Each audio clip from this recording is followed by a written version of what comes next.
Hello and welcome back to another episode of Star Screamer Reviews.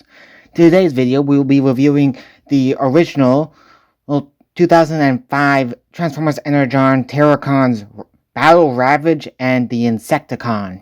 We'll be doing something different this time and starting in Alt mode, since these were the forms both of these characters pretty much took in the shows for the most part, not really transforming that much from my memory of the show. As mentioned, these are two of the Terracons, with Battle Ravage obviously being named after the original Ravage, because, like, Cat, Alt Mode, and Insecticon being just a rhino beetle, because that is an insect, so Insecticon.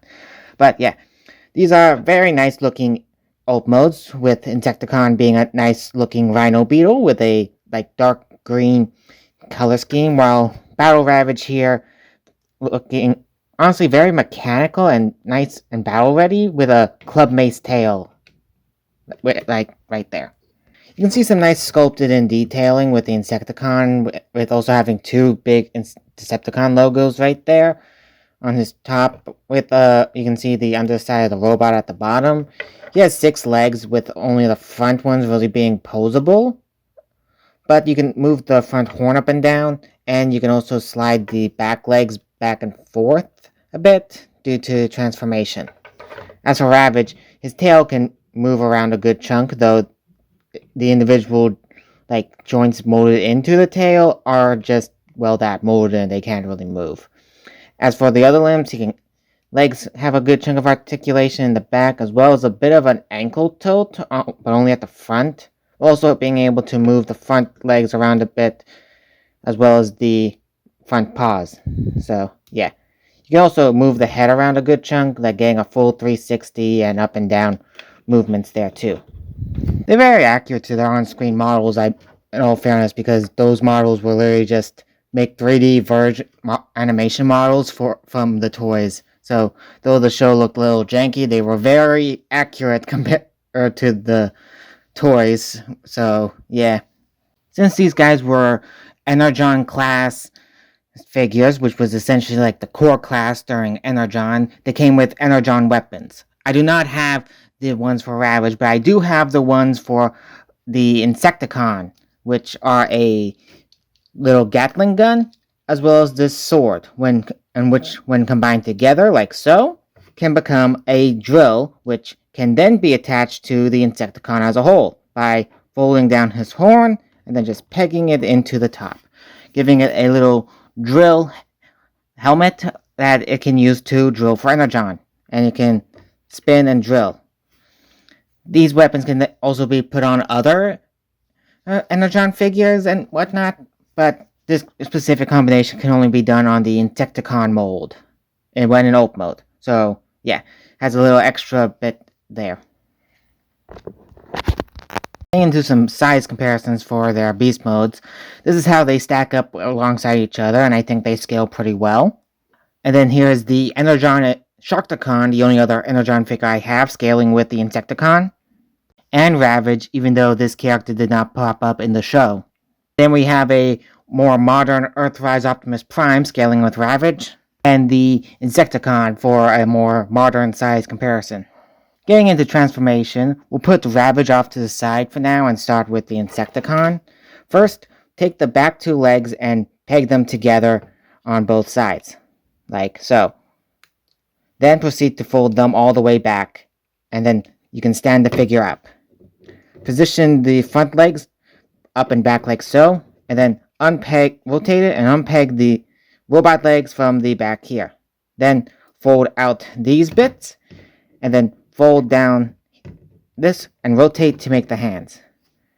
Then proceed to rotate the entire leg and head assembly around, and then fold up the horn and front legs to create the final robot. Simple yet effective for the transformation into robot mode.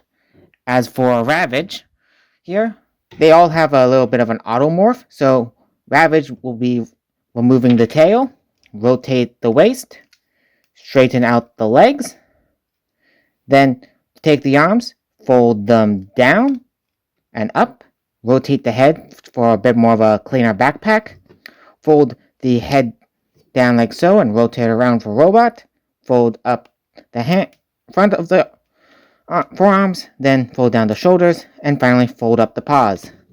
And there you have Ravage in robot mode. Now that both of them are in robot mode, let's take a look-see here.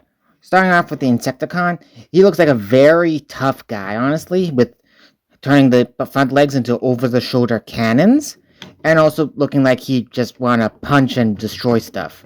Also like how they kept the horn on the head for the bug for being part of the head in the robot. Not much new detail gets revealed in this mode, but I do want to point out that they have this little bit on the back of him that sort of looks like a face to me, so I like to think he has like a face on the front and a face on the back, so he's really tough to sneak up on.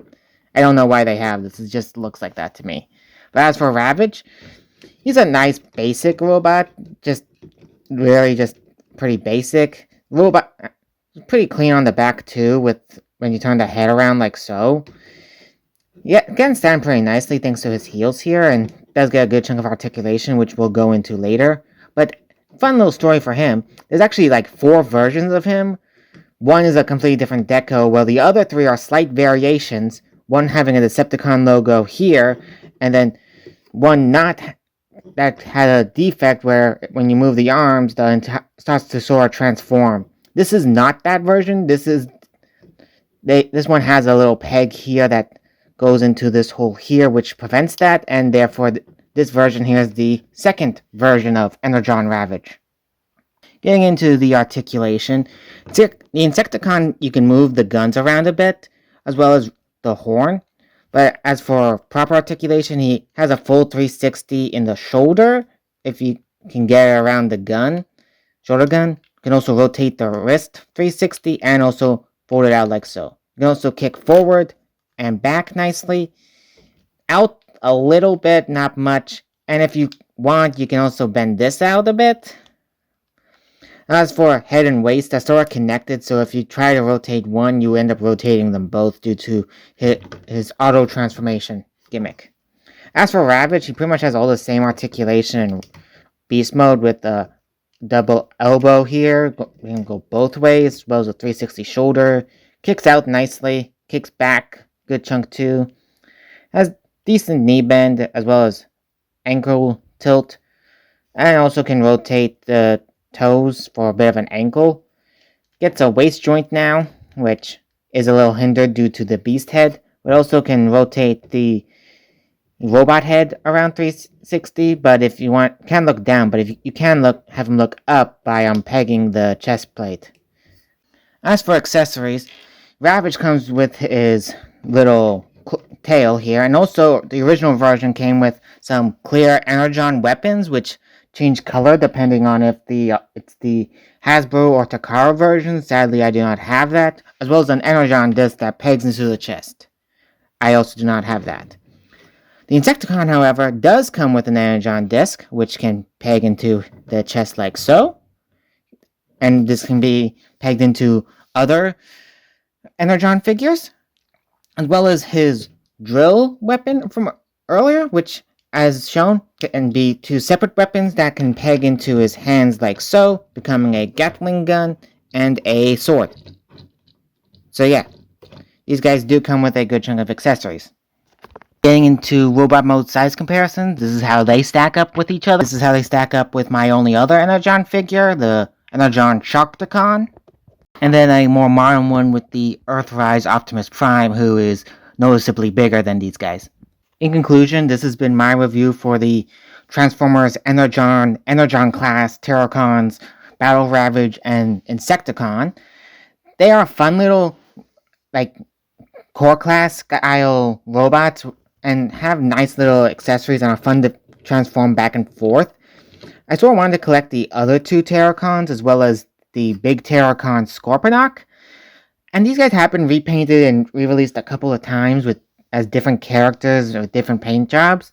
So if you can find a version of these guys, I do recommend picking them up. They are definitely a fun little buy, and these guys aren't that expensive on aftermarkets, I believe, so you probably can get one for a good price, and they'd probably be a good addition to anyone who likes anyone's Transformer collection, especially if you're an Energon fan. But that's it for today's video. Please like, subscribe, and I'll see you guys next time. Okay, bye.